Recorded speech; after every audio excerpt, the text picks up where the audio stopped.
October 31st had finally arrived, and as I, Alex, exited the office earlier than usual, the anticipation for Halloween night grew.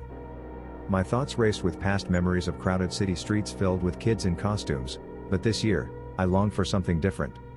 I'd heard tales of Hollow Beach, a place filled with eeriness and stories of a vanished fishing community. I thought, why not experience Halloween surrounded by the haunting beauty of nature? I began my run around 4:30 p.m., mapping a 10 km route that would lead me to the beach in time for a bonfire event that the remaining locals organized. They often narrated chilling tales of the place, particularly poignant on Halloween night. As I ventured along the isolated trail, Halloween was everywhere. Makeshift graveyards, abandoned cottages with carved pumpkins, and faux spider webs that seemed to glisten under the setting sun. At some point, the trail followed a canal with remnants of old factories on the other side. These were factories whispered to have connections with the disappeared community. Reaching the 6 km mark, the historical lighthouse came into view. But it was the old factory with metal fire escape steps that caught my attention. A rugged man, Eddie, sat there, legs hanging. He spotted me and quickly stood up, shouting something inaudible. As I approached, I heard, "Wait. Have you seen a cursed silver pendant?" Before I could reply, he descended the steps, explaining the pendant belonged to his grandfather and was key to breaking an age-old Halloween curse. I tried to dismiss it as another Hollow Beach tale, but Eddie's urgency seemed genuine. However, things took a turn when another figure, Sam, emerged from the shadows. Half concealed by a Halloween mask which he removed, Sam spoke of hearing the pendant's chimes from the cliffs. Their tales were filled with discrepancies, and something felt off. Eddie seemed to catch my suspicion, and as he whispered to Sam, I distinctly heard, "He's not believing it." Now, wary of my surroundings, I noticed a sand path decorated with lanterns leading to the main beach. The urge to sprint was overwhelming. Glancing back, their silhouettes, accentuated by a giant Halloween moon balloon, seemed to watch rather than pursue. Reaching the bustling main beach felt like entering another realm. Costumed children, bonfires, and haunting melodies filled the air. Overcome with relief, I joined a group and shared my eerie encounter, portraying it as a Halloween anecdote. Most dismissed it as fiction until an elderly local whispered, revealing that Eddie and Sam were known spirits of Hollow Beach, trapped in eternal search of the pendant every Halloween. The run, which began as a simple exercise, had now turned into a chilling experience I'd never forget. Hollow Beach was no longer just a destination. It had become a Halloween legend in my life's stories. Halloween was always my favorite, and when Sarah and I received the acceptance letters to Hawthorne University, we promised each other we'd make our freshman year unforgettable. Starting with the first major event on our calendar, Halloween. As October descended upon our campus, surrounded by rust-colored trees and that unmistakable autumn chill, we decided to throw a Halloween party in our dorm. Word got around, and soon it wasn't just a party, it was the party. We had people resping, offering to bring snacks, drinks, and even their own spooky playlists. We spent days decorating. String lights, cobwebs, and vintage horror movie posters adorned our room. Sarah's parents, sweethearts that they were, sent us a package filled with caramel apples, pumpkin pie, and apple cider. The night of the party, we dressed up. I was a vampire, blood-red lips and all, while Sarah went as a witch, her hat comically oversized. Our guests arrived in an array of colorful costumes, ghouls, popular TV show characters, and even a werewolf or two. Hours slipped by as we laughed, danced, and shared spooky tales. Tim, a boy from my biology class, told us about the legend of an old staff member who still haunted the library's basements. Lily, a cheerful girl from the next room, shared a personal story of a ghostly figure she'd once seen near the old chapel. As the party wound down, most drifted away, leaving a small group, including Tim and Lily, lounging around, relishing the remains of Sarah's parents' treats. Suddenly, around 2 a.m., an unexpected knock echoed. "Who could that be?" Sarah questioned, a hint of irritation in her voice. Peering through the peephole, a woman's silhouette was barely visible, her face obscured by a hood. "Did someone from the party forget something?" Tim asked. Hesitating, I replied, I don't recognize her." She knocked again, more urgently. "Is the party still going on? I'd like to join, The hoarse voice sent chills down our spines. Lily, her voice shaking, said, "I don't think she's a student here. I've never seen her before." Sarah, gripping her phone tightly, whispered, "Should I call campus security?" But before anyone could answer, the hooded figure muttered, "I can hear you. Why won't you let me in?" Gathering all the courage I could muster, I responded, "Sorry, the party's over. You should head back." There was an eerie silence. Then, as if drifting away like a shadow, she disappeared from view. Tim, trying to lighten the mood, joked, maybe she just wanted some of the caramel apples? But we didn't laugh. The room was filled with a palpable tension. We decided to stay together for the night, safety in numbers. Our uneasy night turned horrific when news broke the next day about an assault on a well-respected professor living nearby. The description of the assailant matched our mysterious visitor. We provided our statements to the campus police, but without a clear visual, they had little to go on. Sleepless nights became our norm, and trust in the safety of the campus was shattered.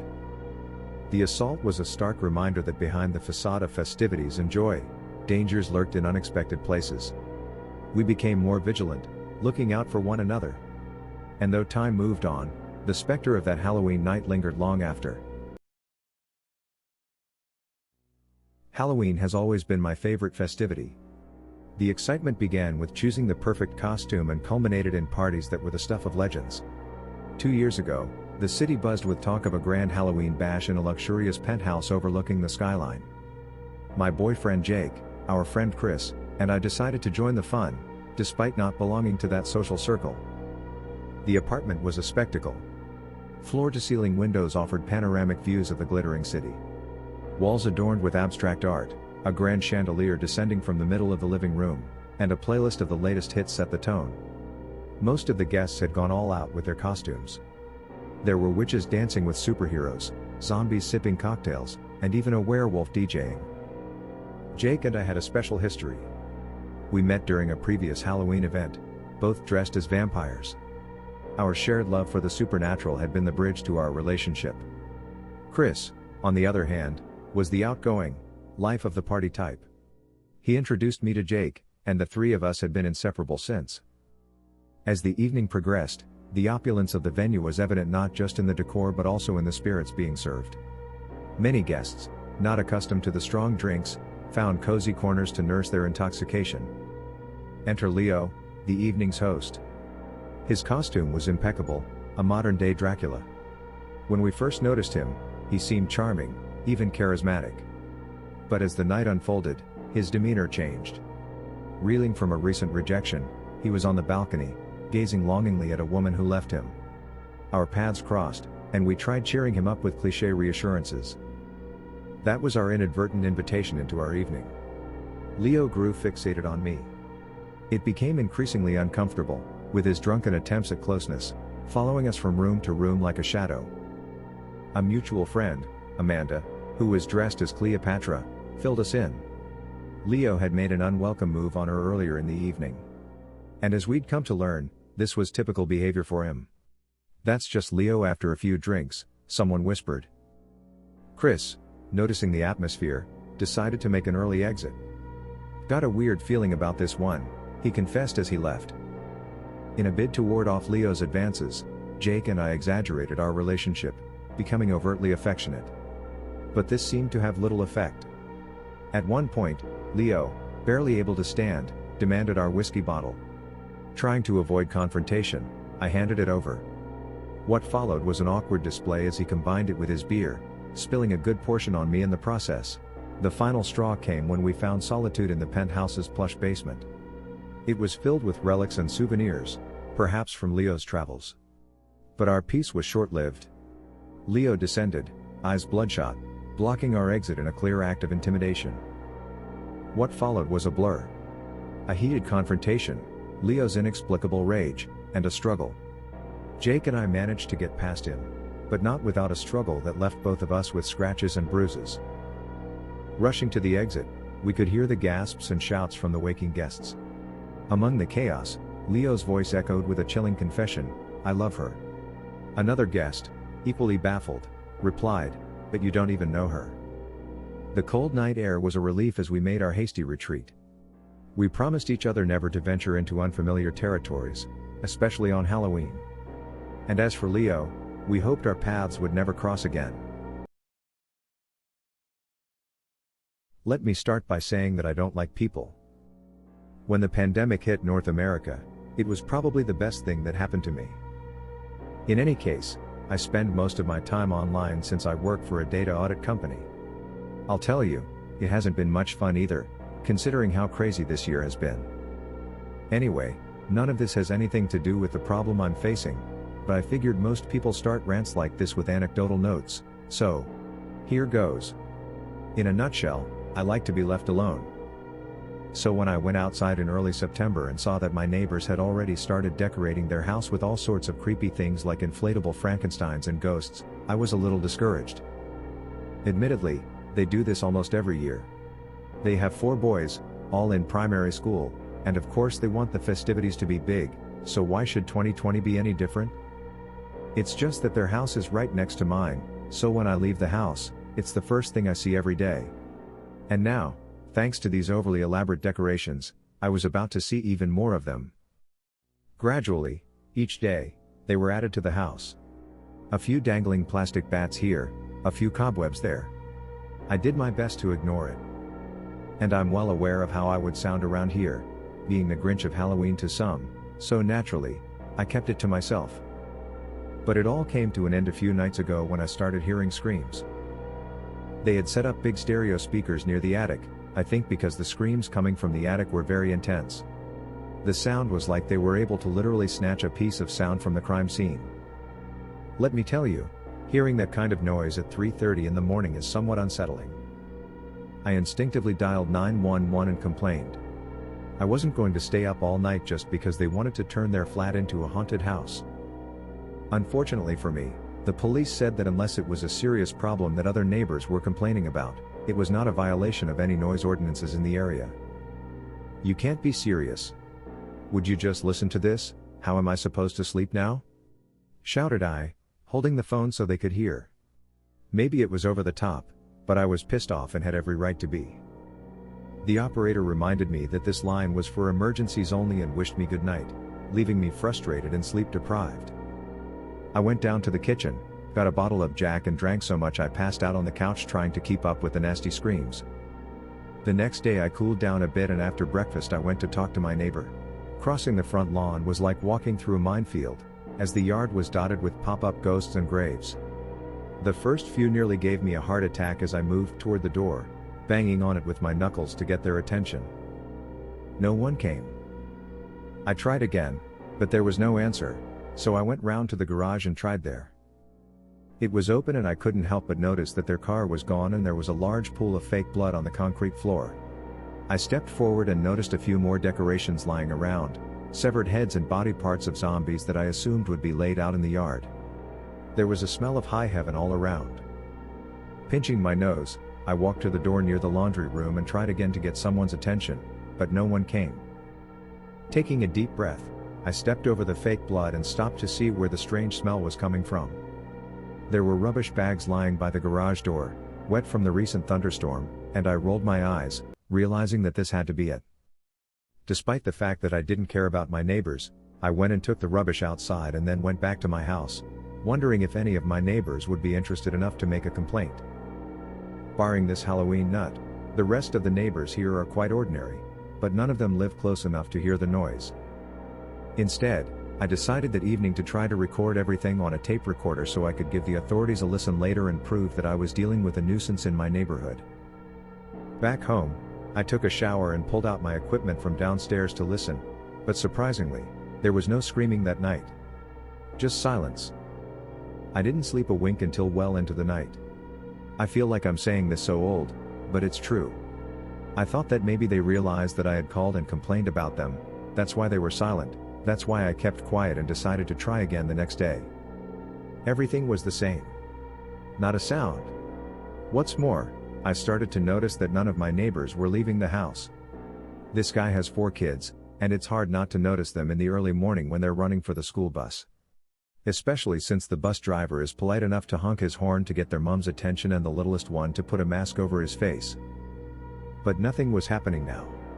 It went on like this for almost a week, and I started to worry. At first I told myself it was because I hadn't had enough sleep, but then I started to doubt it. What if the scream I heard wasn't some kind of imitation? That thought was spinning around in my head like a pair of old dice. I tried to figure out what I had heard. What if my wife had been attacked? What if it was a break-in? Then I remembered the fake blood, and my body tensed at the thought of how I'd stepped on it. Had I mistakenly walked into a real crime scene? Hands. Severed heads. My paranoia screamed at me, my God, how could I have been so blind? I grabbed my dressing gown and rushed into the dark of night to go look, using my smartphone to navigate my way through the foggy streets of suburbia. Their house was so quiet, not even a light on. I began to doubt myself again. Was it really always this quiet here? I saw the plastic bats and open graves, and it seemed to me that they'd been there a lot longer than I remembered. Checking the garage led nowhere. Now instead of blood, it was clean. It was as if someone had come in and cleaned up the entire crime scene. It made me inwardly shudder as a dramatic scene played out in my head. Chris, that was the husband's name. Chris was working in the kitchen trying to cook dinner because his wife Janice wasn't feeling well. This was a plot he'd been cooking up for months, I told myself. He'd been gradually spiking her food to weaken her. And today he planned to see it through. I guess the scream I heard was when she realized something was wrong. Maybe Chris decided he couldn't wait for her to just die. He wanted it to happen quickly. Had I seen him with a beautiful young woman in town? Maybe. Yeah, I think I did. In that cafe in the town square. Was he having an affair? If I was his age and knew his wife couldn't show herself in the bedroom, I wouldn't blame him. But murder wasn't the answer. All these thoughts ran through my head as I stood in the garage and considered what had happened. I needed to get into the house and check on the wife. What if he left evidence? I ran back into the house, my heart racing as I grabbed a few tools from my shed. Some of them were missing, but I found what I needed. A crowbar was a way to open the way into their house. I forced it open on 2 attempts and entered the dusty, dreary laundry room. Attempts to switch on the light led nowhere. Instead, it became clear that the family was not paying their bills. The house was as cold as the grave. My footsteps echoed in the empty corridor as I called out to any of the occupants. But the house seemed to be abandoned. I took a step forward as a fake axe suddenly stuck out of the wall and I jumped back. It was just another Halloween prop. But it looked so real. So lifelike. Chris had apparently just finished putting up another Halloween decoration when he decided to go upstairs and tend to his wife. The boys were in their room playing video games when they heard the screams. I imagined them running up to check on Mom, and that's when Dad panicked. He probably thought the games would be loud enough that they wouldn't hear. Or he hoped Janice wouldn't resist at all. He miscalculated, and before he knew it, he had carnage on his hands. I walked up the stairs thinking about how he probably preyed on his own children in that house. They must have been so scared. I saw different places in the wall where they stopped to catch their breath, or skirts on the carpet where they tried to hide. But their father was consumed with the murder. He was on a mission. Their pleas and pleas couldn't stop him. The little girl must have gone first, I thought as I climbed the stairs. The severed heads I'd seen in the garage haunted me again as I thought about how he'd killed them. It was disgusting. Upstairs I saw what looked like a suspended corpse. It was upside down in the rafters. The head was also severed and it looked like it was meant to deter visitors from entering the master bedroom. I paid no attention to the props and squeezed my way in, desperate to make sure I was right about what had happened. But the room looked empty, too. Unless you counted the Halloween decorations, it was another flawless example of Chris's efforts to cover his tracks. But what had he done with the rest of their bodies? I thought about the rubbish I had taken out and I felt sick. He must have cut up all their bodies and was going to throw them away. I stood there in a daze, realizing how far he was willing to go. Poor children turned into cheese crumbs just because of his lust for another woman. I couldn't keep from vomiting and shuddered as I ran to the bathroom. Spitting up and catching my breath over the toilet, I checked to see if there was any new evidence. He must have used chemicals on Janice's body in the bathroom, I thought, smelling the strange odor of bleach.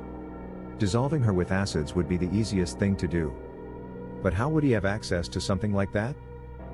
Then I thought about my own shed. Could he have broken down the door and taken my tools? Maybe he was trying to set me up? I'm not sure why my brain switched to that thought, but it instantly turned me paranoid, and I swallowed hard. What had I done?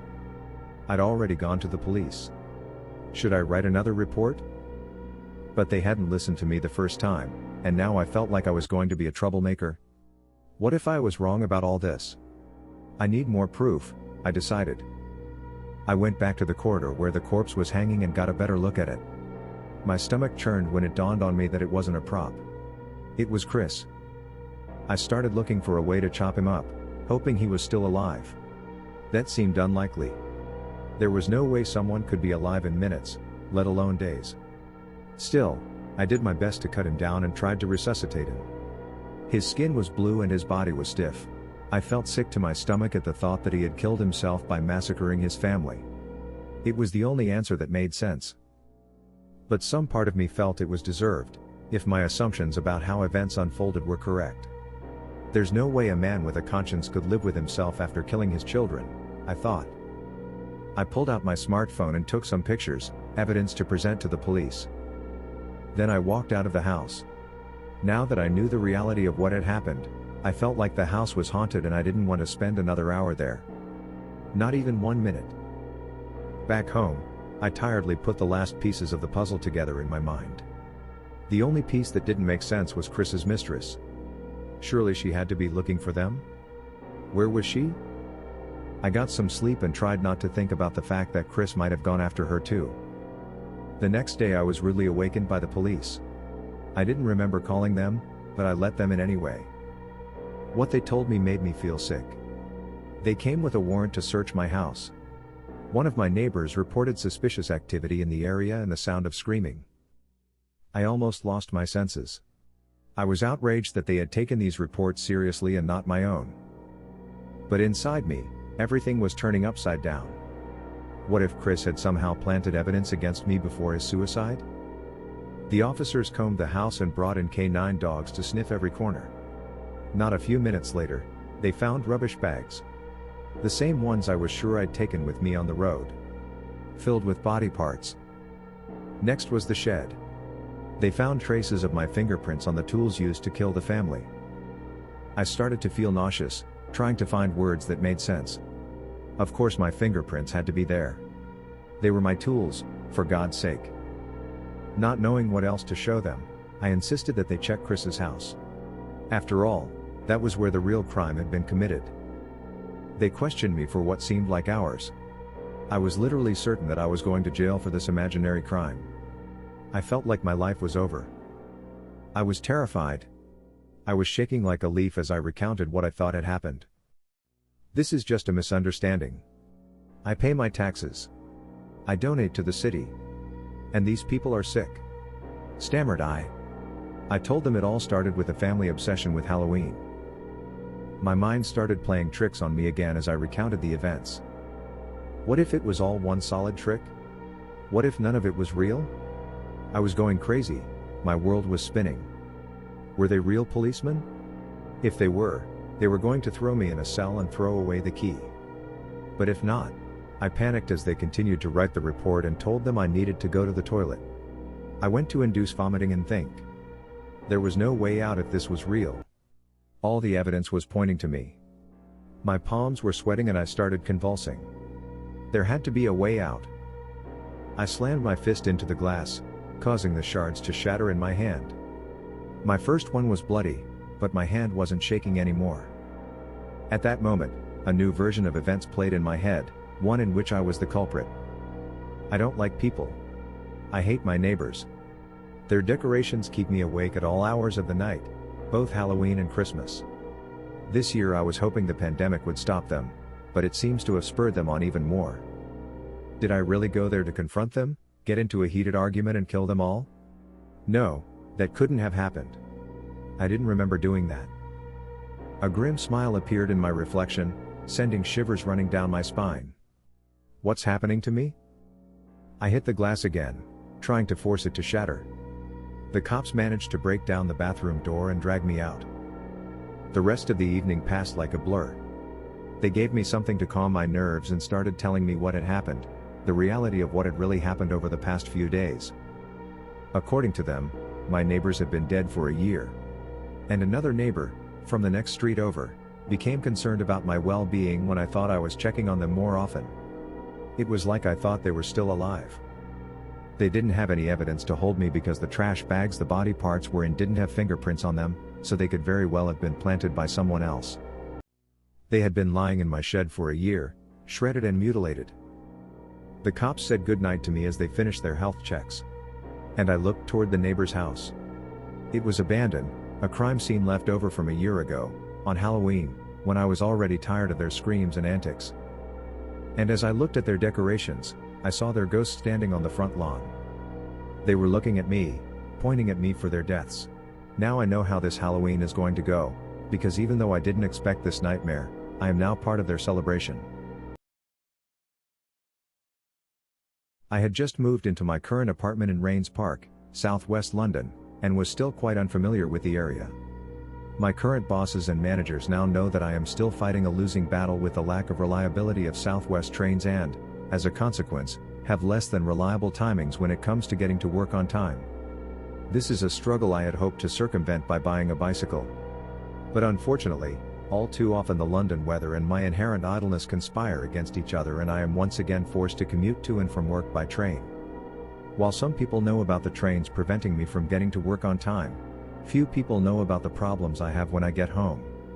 In other words, more than once I have gotten stuck at Clapham Junction where there was no train to take me back to Rains Park. In such circumstances I have to take the bus to Wimbledon Common and walk the remaining 3 miles. It's actually quite a pleasant walk. There aren't many hills in London and if you walk along the Ridgeway you sometimes get a nice view. True, this is Croydon. But still, the view is good. To call Wimbledon Village a privileged neighborhood would be an understatement. The driveways are lined with sports cars and luxury SUVs. So, as you can imagine, my walks home are very peaceful. I rarely encounter anyone in my path, except for the occasional elderly couple walking home after a late dinner, or even a person walking their dog. The neighborhood is quiet, and bedtime is early. And this night was just like all the others, initially. I got off the bus at the War Memorial, walked through the center of the village and turned onto Ridgeway. Somewhere between Wandsworth and Southfields my phone batteries died, so I had to walk without music, and that always makes the walk seem longer. Usually I would walk and look at the houses, trying to guess what the people living in them would be like. Fast cars, business people, SUVs and toys in the yard, big family. And things like that. I was playing my game and decided to have a smoke. And I stopped. I was looking for a lighter and looking around when I noticed I wasn't the only one on the street. It was unusual, but hardly alarming. What was odd was that the person was not someone I was used to seeing. It was a young woman, seemingly drunk or maybe tired. I lit a cigarette and paused for a second to see if she could walk home on her own, or maybe she needed me to ask me to call someone for her. At that moment I realized she was crying. I started to walk over to her to make sure she was okay. She immediately stopped and froze. I noticed that she was dressed in some sort of Halloween costume, definitely a schoolgirl, and as I got closer I realized that she was actually about 15 to 16 years old. She was deathly white, her makeup must have been professionally done, or she had been preparing for it for a very long time.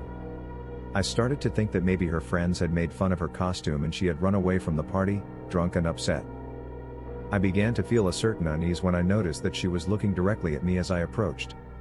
I assure you that in a city the size of London, there is an unspoken rule to avoid eye contact with strangers at all costs. At this point I assumed she was under the influence of something other than alcohol and decided to be more cautious. I stopped 4 or 5 meters away from her and addressed her. "Are you okay? You seem a little upset, are you in some kind of trouble?" She didn't answer anything but stared at me intently. "Maybe you had a little too much to drink, maybe you smoked?" "Yeah, right, I know hallucinogens when I see them." Still nothing. "Do you need a cab home? Do you remember where you live?" At this point the girl started crying again, but this time she burst into tears completely. I could feel her raw desperation, I even flinched at the sound of it. It was completely unbearable, She was dancing on the verge of hysteria, maybe even putting her foot on the line to see what would happen. I was stunned. I wanted to comfort her and run away in equal measure. I wanted to comfort her and punish her at the same time. All I managed to do was meekly ask, "Why are you crying?" She must have heard me, because she began to back away from the brink of what could be called a complete breakdown. She was still sobbing, but she raised her eyes to me again and said very quietly, "Because you're going to die." I have been fortunate enough to witness death firsthand on more than one occasion. Suffice it to say that these events have always made me think about many things, and I actually came to terms with my own mortality quite early on. It struck me that perhaps, like many of us, this young woman had recently had someone very close to her die. Perhaps she was experiencing the same somber realizations that she had about death. The same thoughts that keep children awake at night and overwhelm church pews. I wanted to let her know that everything was going to be okay and that death was just a part of life.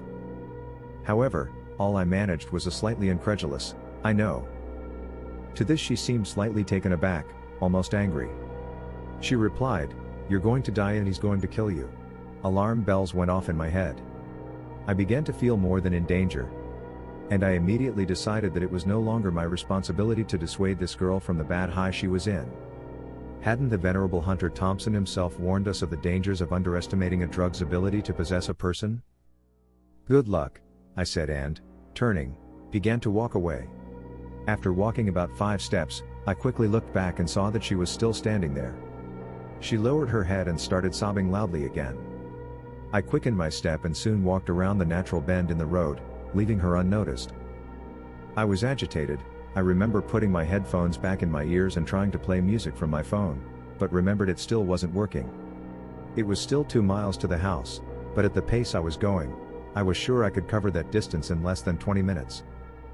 Not 2 minutes later, I heard screaming for the first time. It was a man's voice, and there was an agonizing anger and rage in it. "I'm coming for you," shouted the man. I could not understand where the voice was coming from, but it seemed to me to be some distance behind me, on the same road, perhaps where the girl was. I immediately realized I was the victim of some kind of Halloween prank. However, I didn't slow down. I imagined that this was the moment I should get scared and rush to run, and I was determined not to play along. The man shouted again, but now seemed much closer. "I hate you," he shouted. The voice now seemed to be coming from somewhere behind me, meaning that at this volume I should have been able to see the man addressing me, but I was still alone on the street. Also, I was walking quite fast, so the person yelling at me must have been running quite fast. However, I didn't hear any other footsteps. Apparently there were several pranksters, and they were hiding in different parts of the street. I quickly decided that I shouldn't be a bad sport and turned off the main road onto Thornton Road by the Swan Pub. I hated to admit that their prank had succeeded and I didn't want to see what they had in store for me next. I had already reached the entrance to the second house on the street when the scary voice shouted at me again, "You're going to die." This time the voice seemed to come from the entrance of a house less than 30 meters away from me. Perhaps it was the last chance to scare me before I disappeared into the dark alleys. Since these streets were darker, I decided not to lose my pride and started jogging down the slope. I realized that it was probably all fun and games, but the fury of the screams made me worry that I might be dealing with a real maniac. Sure, it would be fun to participate in the most elaborate robbery I'd ever heard of, but that voice gave the impression of real hatred. I did not want to meet a person or persons who could imitate and channel at will such malicious feelings. I had already reached the turn where Thornton Road passes into King Avenue when suddenly I heard someone shout. "I'm going to kill you," they shouted. This time, the voice, the same one that was shouting, seemed to be directly to my right. It must have been hiding behind the fence of some house, or maybe in the house itself. Obviously, I had walked right into their trap. At this point, cursing my pride, I switched to sprinting. I started running pretty fast and then even faster, straight down the slope. At this point, I started to panic. My mind was playing terrible tricks on me. It seemed like a voice was all around me. It was screaming, screaming, screaming all the time. Ahead was the main road, Warple Road to be exact, well lit and busy. I could have caught a cab and gotten home in a matter of minutes. But the voices, the immense rage was unstoppable. "I hate you," they shouted. "You coward. Die, die, die." With every second around me, the adrenaline must have heightened all my senses. I'll admit, I was scared, and it seemed like that scary voice was echoing throughout the streets for some reason. It seemed like I was simultaneously running away and going into a mad rage. The words were like gusts of a terrible hot wind carrying its poisonous anger at me. I could bear it no longer. The voice seemed to make me share the same intense anger. I thought to myself, is it really me who is screaming? And I felt like a victim. I wanted to kill those who were playing this crazy act on me. I felt hatred. "It's time to die, coward," they shouted. "I hate you." I decided I had to surrender. In an instant, I decided that I would stop running as hard as I could, smoke, and wait for these people to show themselves. No matter what, I needed answers. And a smoke. I quickly stopped my run and turned around. A car honked, rushing past the very spot I would have run to if I hadn't stopped at that very moment. I felt an air pocket ruffle my hair as it whizzed past. In a blind panic, I ran out of the sidewalk and onto the main road. I avoided blindly running out into the road and colliding with her. I looked up the road I had come from. Darkness, silence. Whoever was there was gone. I lit a cigarette and took a few minutes to calm down. Smoking saved my life that day, friends. After that, I went home. Nothing else happened to me. But as I stood there trying to calm down, overcome with panic and adrenaline, I seemed to recall that I thought I heard a low whisper. Perhaps it was just my imagination. I thought I heard a girlish voice that quietly said, "You're not such a coward after all this." Halloween has always been my favorite festivity. The excitement began with choosing the perfect costume and culminated in parties that were the stuff of legends. 2 years ago, the city buzzed with talk of a grand Halloween bash in a luxurious penthouse overlooking the skyline. My boyfriend Jake, our friend Chris, and I decided to join the fun, despite not belonging to that social circle. The apartment was a spectacle. Floor-to-ceiling windows offered panoramic views of the glittering city. Walls adorned with abstract art, a grand chandelier descending from the middle of the living room, and a playlist of the latest hits set the tone. Most of the guests had gone all out with their costumes. There were witches dancing with superheroes, zombies sipping cocktails, and even a werewolf DJing. Jake and I had a special history. We met during a previous Halloween event, both dressed as vampires. Our shared love for the supernatural had been the bridge to our relationship. Chris, on the other hand, was the outgoing, life of the party type. He introduced me to Jake, and the three of us had been inseparable since. As the evening progressed, the opulence of the venue was evident not just in the decor but also in the spirits being served.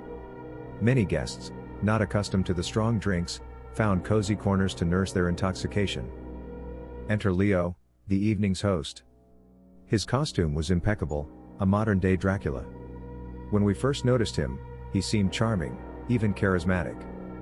But as the night unfolded, his demeanor changed. Reeling from a recent rejection, he was on the balcony, gazing longingly at a woman who left him. Our paths crossed, and we tried cheering him up with cliché reassurances. That was our inadvertent invitation into our evening.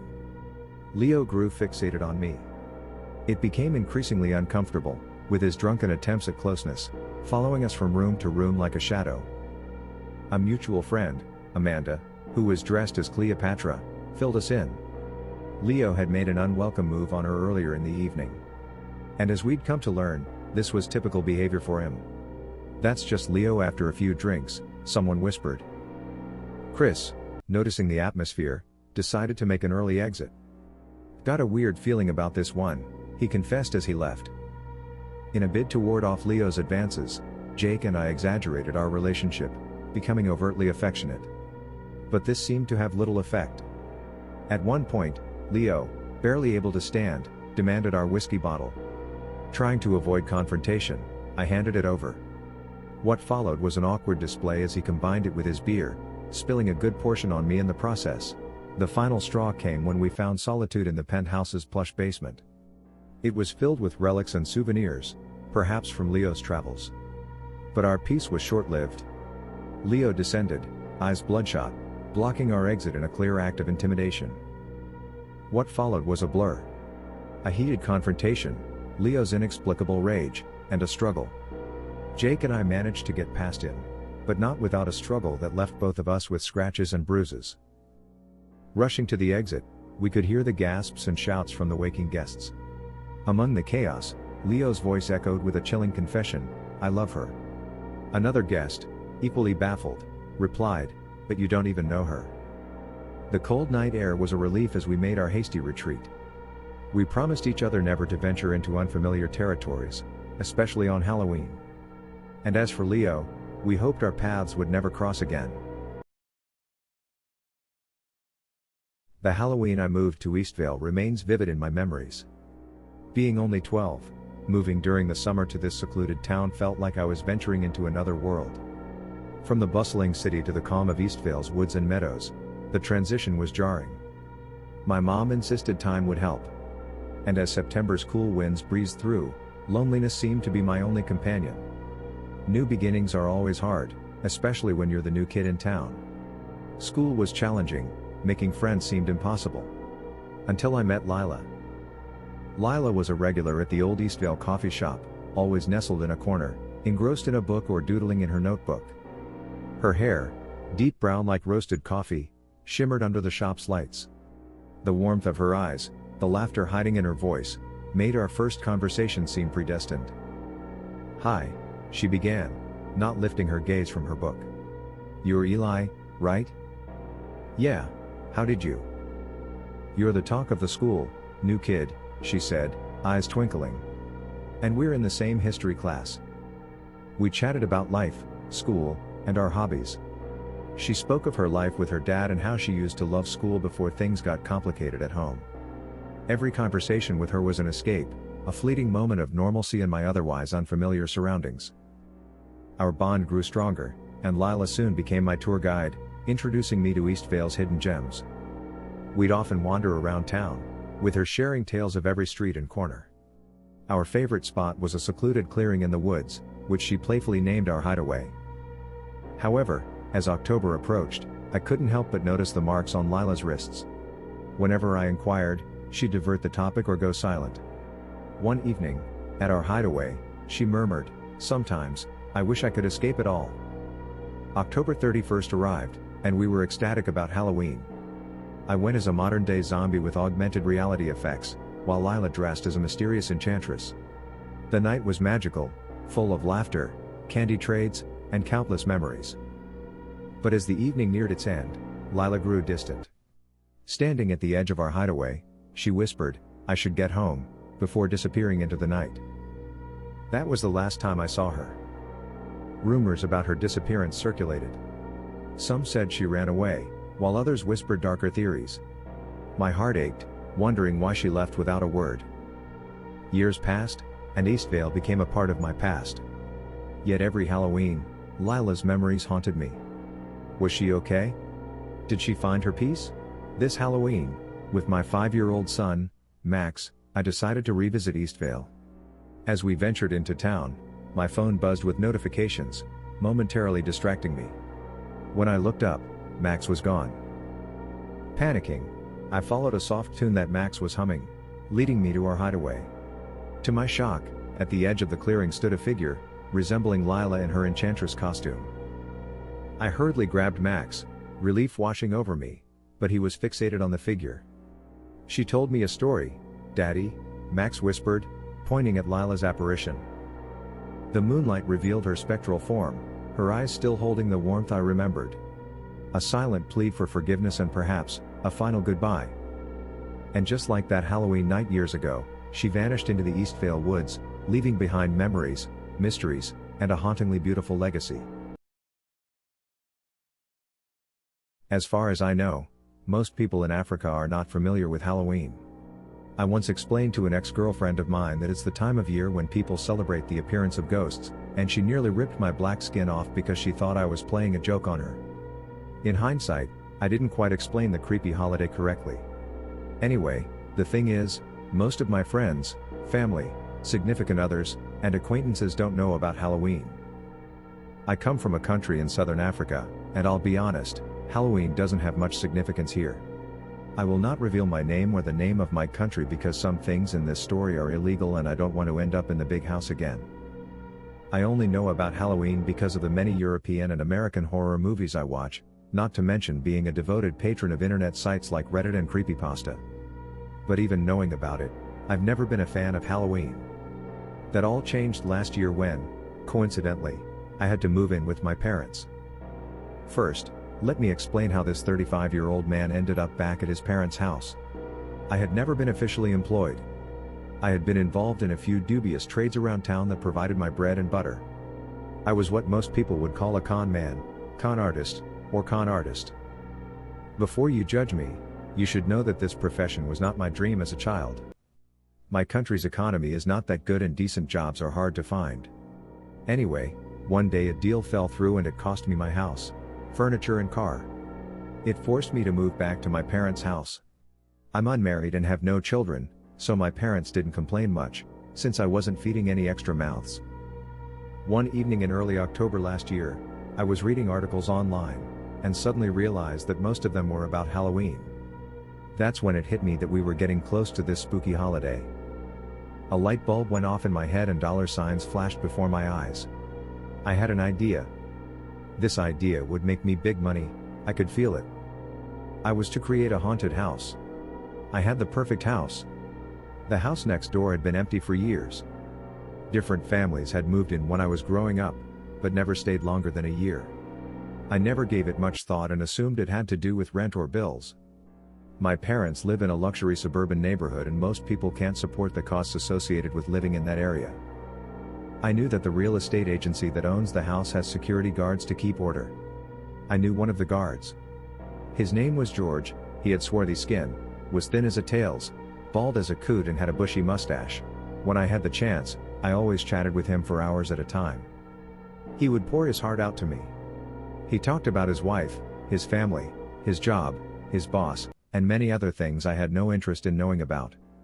I wasn't sure if he considered me a friend, and I wanted to use this situation to gauge the nature of our relationship. I approached George about using the house as a haunted attraction for a few hours during his shift, and he was hesitant at first. However, as someone who had been whining to me about his meager paycheck, he agreed after I convinced him that this could be an opportunity for him to make some extra money on the side. He strongly warned me that if he lost his job because of this, I would have his head. Since his job was usually as boring as drying paint, he offered to help me run the haunted house and it was music to my ears. I just needed one more person to help, and that person turned out to be John. John is a skinny man who has always had the same haircut since I met him back in high school. I know I said he was dense, but if you say it to his face, he might take you down with his fists. He prefers to be called big-boned. John is a huge kid. He lived with his parents too, but he had a well-paying job as a baker at the local supermarket. He was making enough money to live on his own, but I guess he still wanted his mom to do his laundry and his dad to check for monsters under his bed, so he was still living in his childhood home. Anyway, John didn't mind helping the haunted house either and even made posters advertising the place. He hung them all over the neighborhood. He also brought discarded cookies and cupcakes from the bakery, which he offered to hand out to visitors after they passed through the haunted house. I liked this idea because it really reflected the Halloween concept of trick or treating, even though we were actually giving our customers both a trick or treat. It also meant we would be charging our customers more money, so I gave a double thumbs up to the idea. Next, I needed props for decorating the house. Since I was broke, I had to work with what I had at my disposal. My mother had a lot of linens that I borrowed without her knowledge. My younger sister, Ruth, had accumulated many dolls as a child, but after reaching puberty, she abandoned all her toys. My father kept all of Ruth's dolls in the garage. I borrowed a few of those dolls, too, without telling anyone. So when I finally had props and a crew, I was sure the haunted house idea would succeed. When we first went to the house to set up, I was shocked by its deplorable condition. I had never gone inside a neighbor's house before. Whenever I talked to George, it was always outside the gate. The yard was overgrown with waist-high brown grass. The windows were covered in dust. The 7-foot-high dural wall was covered in green vines, and the wrought iron gate had so much rust on it you could get tetanus from just looking at it. The house was a typical suburban home, painted white with a sloping blue roof. It had 3 bedrooms, a toilet, kitchen, living room and dining room. The few pieces of furniture were decrepit and covered in either dust or cobwebs. The house was already creepy and required minimal effort from us. George told us that the house had electrical problems, so there were no lights in the house. His superiors had vowed to fix the problem, but hadn't done anything yet. We did not object, as the lack of electricity suited our purposes. It took half a day to install everything we needed. Our target audience is children, preferably under the age of 13, and since it's not that hard to scare them, we didn't bother with the decorations. So, the way the haunted house worked was simple. As soon as the customers arrived, the gate would swing open by itself, but it would actually be opened by George using a rope. He was hiding deep in a thicket of brown grass in the backyard. The customers are greeted by a small wooden table with a glass jar labeled "Feed Me" where they pay to enter. If they paid, George had to turn on a recording of the witches laughing from his phone. If they didn't pay, George had to play a tape of the dogs barking. John and I were supposed to be in the house. If we heard the sound of laughing witches from George's phone, we would take our positions. If we heard dogs barking, it would mean that the approaching customers hadn't paid and we would close the front door. We weren't going to entertain broke kids. It was a business, illegal of course, but a business nonetheless. Anyway, after paying, the customers walked down the concrete sidewalk leading to the front door. The sidewalk was smeared with ketchup, which I had also taken from home without telling anyone. My mom was suspicious that the ketchup was running out so quickly, and since my dad was very fond of the product, she thought he was the main culprit. I kept my mouth shut.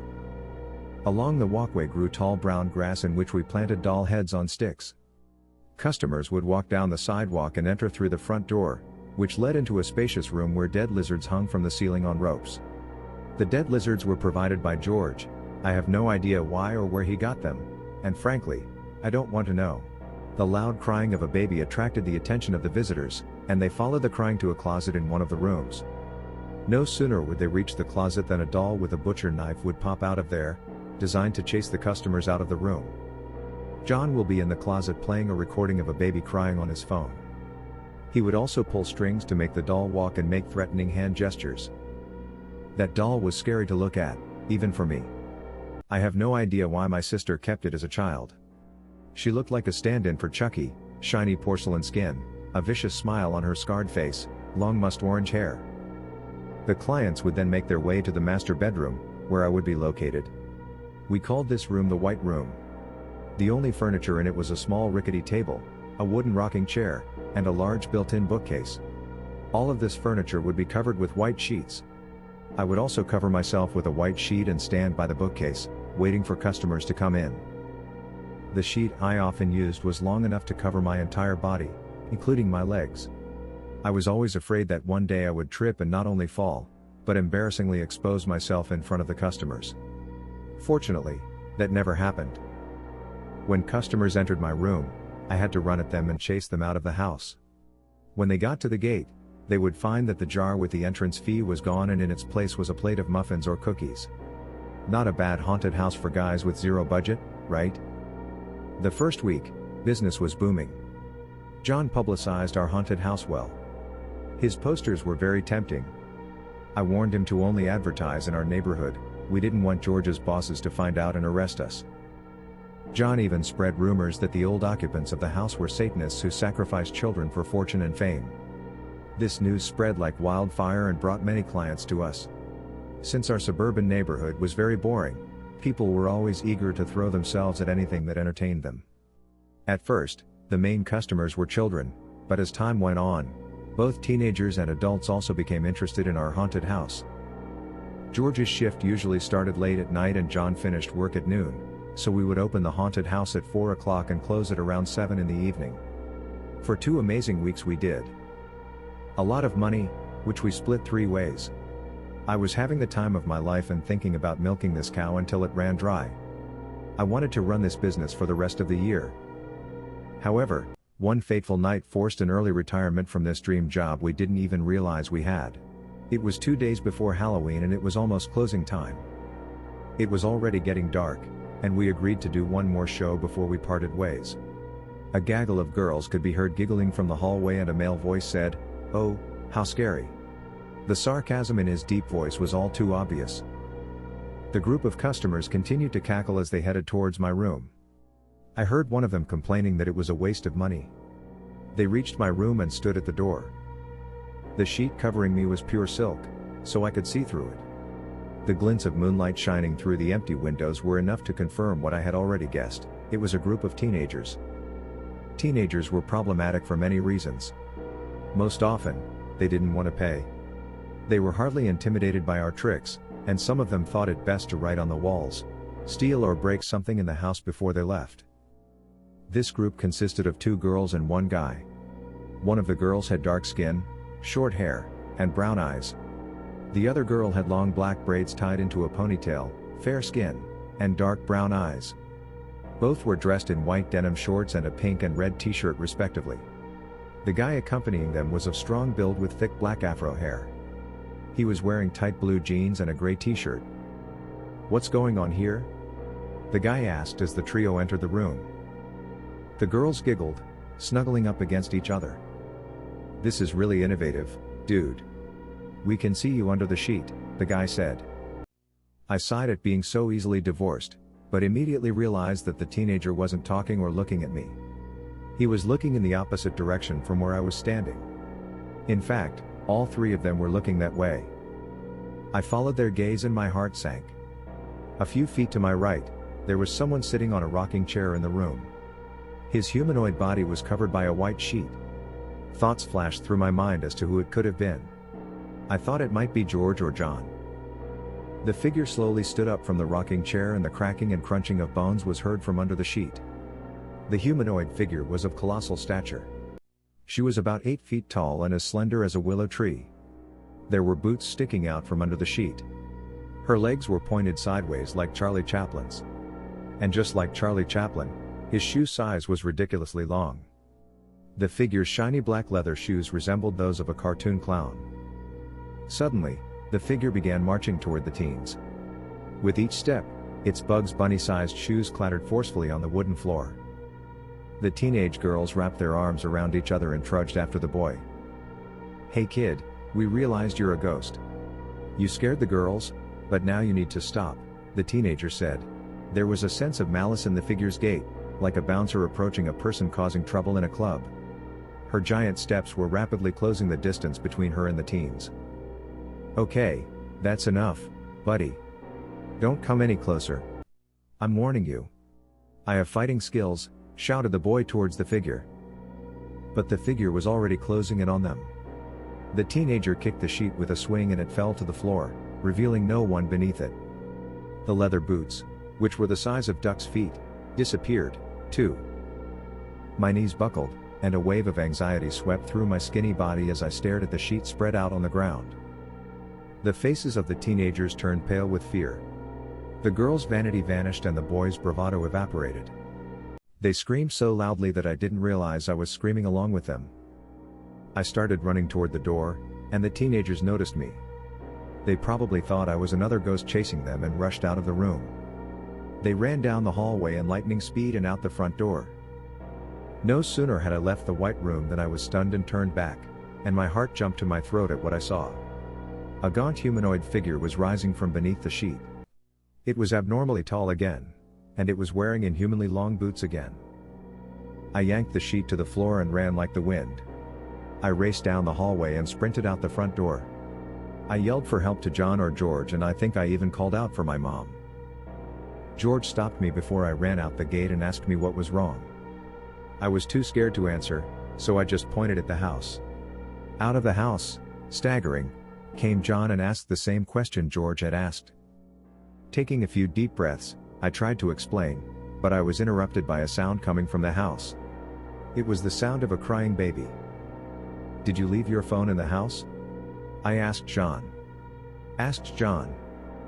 His answer shook me to the core. "No, I have it with me." He even showed it to me. The baby's cries grew louder and louder. Soon it seemed like there was a baby crying in every room of the house. "What's going on?" asked George excitedly. No one answered him, because we all noticed a corpulent figure at the front door, covered with a white sheet. Her outstretched shoes were now dangling in the air, hovering a few centimeters above the ground. The sounds of children crying had reached an ear-splitting volume. Some of the crying seemed to be coming from the doll heads on sticks in the yard. My stomach churned when I noticed worms coming out of the doll heads' mouths and ears. The figure at the door spread his arms like Jesus on the cross, and one by one the lights in all the rooms in the house came on. My mouth went dry when I saw dead lizards hanging from the ceiling of all the rooms in the house. "Something I don't recall lizards hanging from the ceiling," George muttered. Finally the figure lowered its arms and all the lights turned off simultaneously. The front door slammed sharply in front of the figure's nose and the crying stopped. George stayed at our house that night. I've forgotten the explanation I gave my parents, but it was probably more plausible than true. To this day, I hadn't talked to anyone but George and John about that night. I tried to convince them both that it was some kind of prank, but even I couldn't believe it. George quit his job the very next day. He used the money he made from the haunted house to open a convenience store or a barbershop or something. I told you we were making good money. John quit his job too and became a paranormal researcher. He travels all over the country investigating ghosts and haunted places. Once his team went into a neighbor's house with cameras and a bunch of ghost-busting equipment, but I never asked what they found. I'd had enough. Soon I moved out of my parents' house. I couldn't stand the crying of the baby that constantly came from the neighbor's house in the middle of the night. I now have my own apartment on the east side of the country. I'm not an expert on Halloween, but I have a feeling it had something to do with the spirit that came after us that night. I once asked George if something like this had ever happened in the house before, and he said no. He even asked the other guards, and they said that nothing like this had ever happened during their time on duty. My reasoning is that by celebrating Halloween, we may have invited or awakened something supernatural into the house. I know it sounds crazy, but John contacted me the other day and said that according to his nationwide study, more people across the country are celebrating Halloween this year, and statistically speaking, this year has had the most ghost sightings in the history of the country.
I always loved Halloween.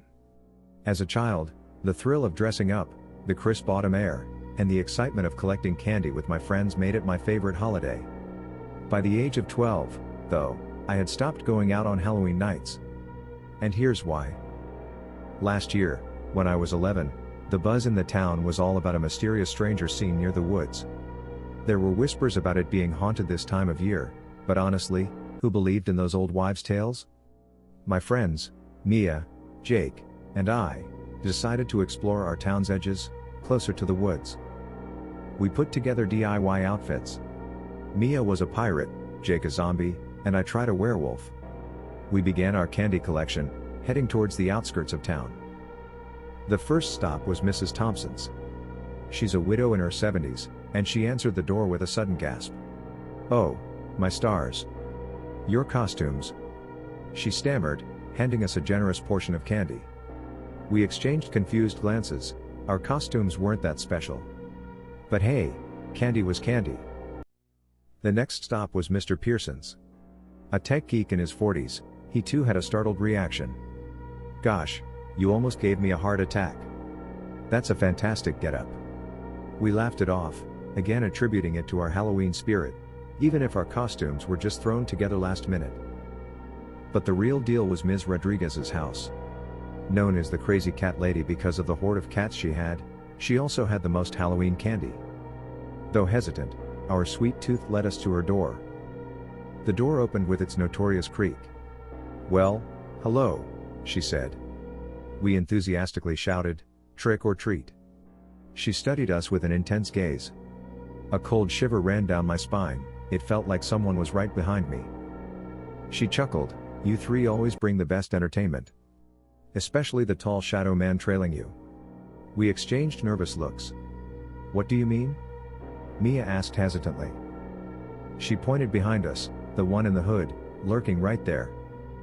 We turned, and a figure stood, just beyond the streetlight's reach. Our costumes were forgotten, and all I remember was the three of us running, leaving the hauntingly eerie figure behind. Halloween season always brought with it an air of mystery and the irresistible thrill of ghost stories. During one such chilling evening, my friend, Lydia, hesitated but finally decided to recount a tale concerning her parents' initial encounters. Reluctant, as the tale was rooted in reality, she commenced, her voice a mere whisper, compelling us to lean in. They were in a vibrant city, known for its urban legends and forgotten alleyways. Lydia's parents, Clara and David, after a pleasant but slightly uneasy first rendezvous, decided to explore an abandoned subway station. Rumored to be haunted, it seemed like a fitting Halloween adventure. David, an urban explorer, was familiar with the layout of the derelict station. They entered, armed only with the soft glow of their phone torches, as the city's bright lights failed to penetrate the station's deep recesses. The echoing silence was occasionally broken by dripping water or the distant scurrying of rats. Both Clara and David, trying to mask their nervousness with jokes and laughter, ventured further in. But soon, David felt an unsettling sensation, as if they were being watched. Ignoring it, believing it to be just the effect of the eerie surroundings, they continued. Clara, unbeknownst to David, felt a similar dread. Their smiles slowly faded, replaced by a tight-lipped anxiety. As they delved deeper, David suddenly felt his shoe squish against something wet and soft. Panic bubbled up as the dim light from their phones revealed a murky puddle with an indistinct shape within. That ominous feeling surged, nearly overwhelming him. Without investigating further, both, almost as if by mutual understanding, decided to retreat, their brisk walk soon turning into a run.